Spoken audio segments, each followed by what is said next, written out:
a very good child on the whole, and it was only recently that she'd ever given him cause for concern. But during the past 6 months, it seemed like every young puppy in Lisbon had been making up to her, and his daughter's marriage to a foreigner could not, in any way, help his political career.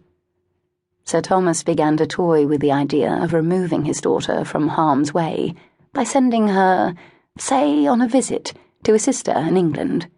He could join her there himself next year, when his term as ambassador would be ended. In the meantime, he was confident Cathy would become so caught up in the whirl of a London season that she would have no time to miss her Portuguese beaux. And Sister Elizabeth could be counted on to screen her niece's new friends very thoroughly. Yes, sending Cathy to England was the best thing to do. Cathy herself had stormed and cried when she was informed of these plans, but her father, once he had made up his mind, could be as stubborn as she was. In the end, he wore her down, and, together with her nanny, was able to convince her of the wisdom of his scheme. It was true that she would enjoy being presented to Queen Victoria, who, in the 5th year of her reign, at age 23, was not much older than Cathy herself. But England was so far away, and it had been almost 7 years since they had lived there. What if the men did not find her attractive? Perhaps the fashion was for dark ladies in London, instead of for charming blondes. But her father and nanny both assured her, in their different ways, that her unusual beauty would stand out in any company, and Cathy allowed herself to be convinced.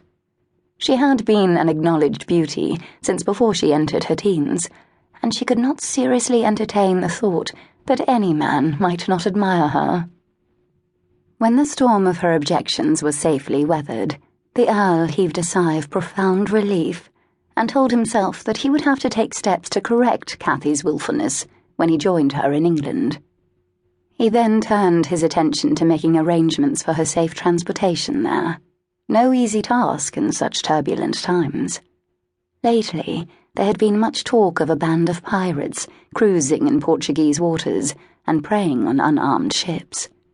The Earl shuddered at the thought of his daughter falling into the hands of men who would have no regard for her innocence or high estate. When the Earl heard through a friend that the Anna Grier was soon to sail for England, it seemed like the answer to a prayer. On loan from England to the Portuguese Navy, the Anna Grier was outfitted with an awesome array of armour and cannon. No pirate would dare to attack such a formidable ship.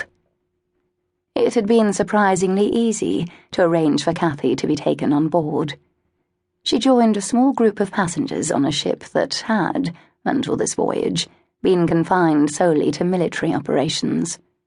Neither the Earl nor his daughter thought to wonder why the Anna Grier had so suddenly been permitted to carry civilians.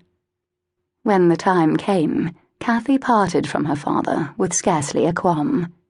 By then, she was far too excited at the idea of taking London society by storm to feel sad about leaving a father, of whom she really saw very little anyway. Besides, he would be joining her in England shortly, and he had assured her that she would love her Aunt Elizabeth on sight. It had been understood from the start that Martha would accompany her young mistress. With Martha along, Cathy could not possibly feel homesick, and the Earl would be certain that his daughter was in good hands. 2 weeks later, with the Anna Grier well out to sea, Cathy was cursing the day she'd ever consented to make the voyage. She was bored, almost to the point of tears. The other passengers were all old enough to be stuffed and put on display in a museum, and the captain was more interested in sailing his ship than in entering into a light flirtation with the loveliest lady on board.